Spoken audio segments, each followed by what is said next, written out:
Pakistani experts have said the United States is profiteering from the ongoing Russian-Ukraine conflict.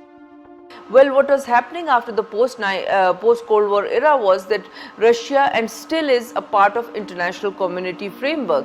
So what they are trying to use this crisis is to push back Russia and according to some observers, to enhance and expand the influence of NATO and enfolding Ukraine into that.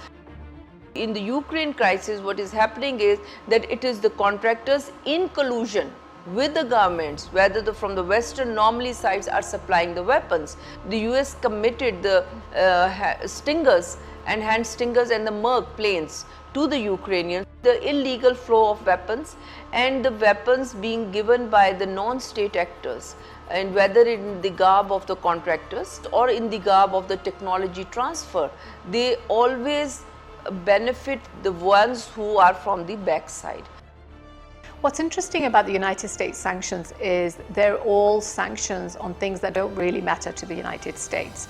Russia is one of the world's largest suppliers of uranium, and it actually gives 50% of USA's own requirements for uranium, and it needs those to run its nuclear power plants from where it gets its electricity from. So on issues which actually matter directly to the United States, the US hasn't imposed a ban.